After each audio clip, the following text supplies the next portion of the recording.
Hi, my name's Mark Cartwright and I lead the Commercial Vehicle Incident Prevention Team at National Highways. Our approach to safety is simple. We want everyone who works with us and everyone who travels on our network to get home safe and well. We've created this series of Toolbox talks to help van drivers and their supervisors and managers understand their legal obligations and industry best practice. We hope you'll find the nuggets of information in this short video interesting and useful.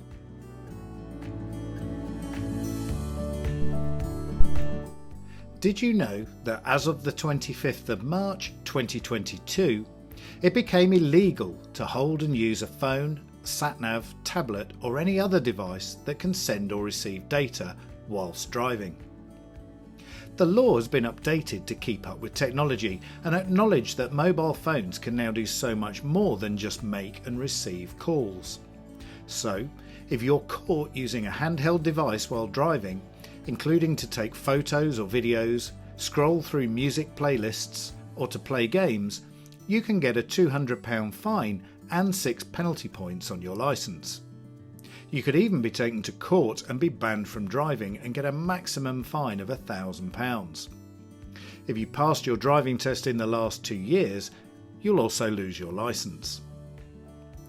The law applies even if you're stopped at traffic lights, queuing in traffic, driving a vehicle that turns off the engine when you stop moving, or even holding and using a device that's offline or in flight mode. The simple truth is that you are 4 times more likely to be involved in a collision if you are using a mobile device.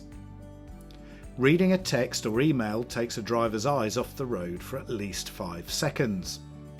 Think of it like this: if you are travelling in a van at 50 miles an hour and you take your eyes off the road for 5 seconds, you will have travelled 112 metres. That's equivalent to travelling the length of the pitch at Wembley, blindfolded. Now think about what could happen in that same time and distance on a busy road. So avoid any temptation, silence any notifications, and put it out of reach before you begin your journey. Distractions don't just come from mobile devices. They are anything that takes a driver's attention away from driving, which causes poor hazard awareness, slow reaction time, and a greatly increased risk of collision. There are 4 types of driving distraction: visual, where you're looking at something other than the road; auditory, where you hear something, or maybe you're listening to something that's not related to driving; manual, like eating and setting the radio, where your hands are not free to control the vehicle; and finally cognitive, where you're thinking about something other than driving. Some distractions may be personal to you and your situation. You may be thinking of your next job or a conversation you need to have with someone. You might be distracted by an actual conversation with a workmate who's in the van with you. The police can stop you if they think you're not in proper control of the vehicle because you're distracted, and that can lead to prosecution. Distracted drivers who cause death or serious injury by dangerous driving face a maximum penalty of 2 years imprisonment, plus an unlimited fine and an obligatory driving ban. Company and insurance reporting databases often don't contain the full detail of distractions. This is because drivers don't always make the admission in incident reports. Here are some simple tips to help you manage your distractions and reduce your personal risk. Plan your route in advance. Set up your hands-free device before starting to drive. Make sure that any devices attached to your windscreen or dashboard do not obscure your view of the road. Drivers can get 3 penalty points if they do not have a full view of the road and traffic ahead or proper control of the vehicle. Recognise what things are likely to distract you. Before engaging in an activity, ask yourself, will this be distracting? Think about how you would feel if you saw another road user doing the same thing.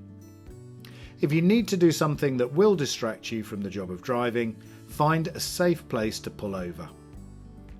Risks from distractions can be difficult to manage. Some level of distraction is inevitable. However, many of the distractions we face are of our own creation. It's easy enough to take an active approach to identifying, managing and reducing your own risk.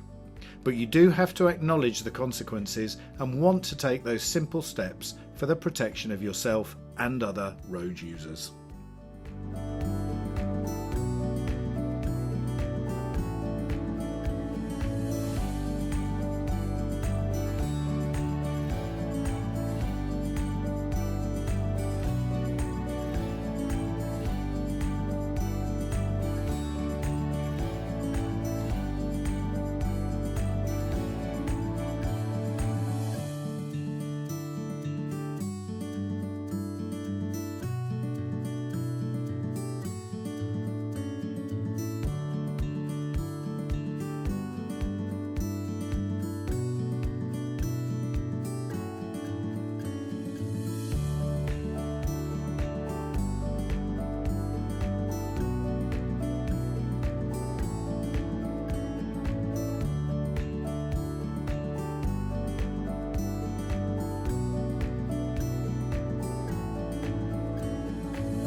Thanks for watching the video. Remember, driving is often the greatest risk you'll face during your working day, even if you're only driving between jobs. So please drive carefully, please drive safely, and let's get everyone home safe and well.